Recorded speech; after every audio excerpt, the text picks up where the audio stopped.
सोचिए क्या होगा अगर आप भारत के एक शहर से दूसरे शहर की यात्रा कर रहे हो और अचानक से आपका विमान पड़ोसी देश के हवाई क्षेत्र में पहुंच जाए। 22 जून को एयर इंडिया की एक फ्लाइट के साथ ऐसा ही हुआ। दिल्ली से अमृतसर के लिए उड़ान भरने वाली एयर इंडिया की फ्लाइट ने सुबह 9:18 पर टेक ऑफ किया और उड़ान के दौरान विमान में तकनीकी दिक्कतें सामने आई और इसी बीच विमान अपने निर्धारित रूट से भटक गया।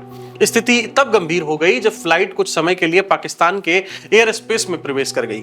मीडिया रिपोर्ट्स के मुताबिक पाकिस्तान की एयर ट्रैफिक अथॉरिटी की ओर से चेतावनी मिलने के बाद पायलट को रूट डेविएशन की जानकारी हुई। इसके तुरंत बाद विमान का रास्ता बदला गया और वह वापस भारतीय हवाई क्षेत्र में लौट आया। हालांकि परेशानी यही खत्म नहीं हुई। जब विमान अमृतसर पहुंचा तो एयर ट्रैफिक और रनवे उपलब्धता की वजह से उसे लैंडिंग की अनुमति नहीं मिली। इसके बाद एयर ट्रैफिक कंट्रोल ने विमान को वापस दिल्ली लौटने के निर्देश दिए। फ्लाइट सुरक्षित रूप से दिल्ली पहुंची। हालात सामान्य होने के बाद दोबारा अमृतसर के लिए रवाना हुई। आखिरकार विमान देर रात अपने गंतव्य पर पहुंच गया। इस पूरे मामले पर एयर इंडिया का बयान भी सामने आया है। कंपनी ने स्वीकार किया है कि अमृतसर एयरपोर्ट पर दोबारा लैंडिंग की कोशिश के दौरान विमान कुछ समय के लिए पाकिस्तान के हवाई क्षेत्र में चला गया था। एयरलाइन का कहना है कि घटना की जानकारी संबंधित रेगुलेटरी अथॉरिटीज को दे दी गई है और आंतरिक जांच शुरू कर दी गई है। यात्रियों व क्रू की सुरक्षा के लिए सर्वोच्च प्राथमिकता है।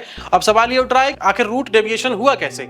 इसी की जांच के लिए एविएशन अथॉरिटीज ने रूटीन इन्वेस्टिगेशन शुरू कर दी है। जांच में यह भी देखा जाएगा कि तकनीकी दिक्कतों या फिर एयर ट्रैफिक कंट्रोल के निर्देशों ने इस घटना में क्या भूमिका निभाई। ये घटना इसलिए भी चर्चा में है क्योंकि अप्रैल 2025 से भारत और पाकिस्तान ने एक दूसरे के विमानों के लिए अपने एयर स्पेस पर प्रतिबंध लगा रखे हैं।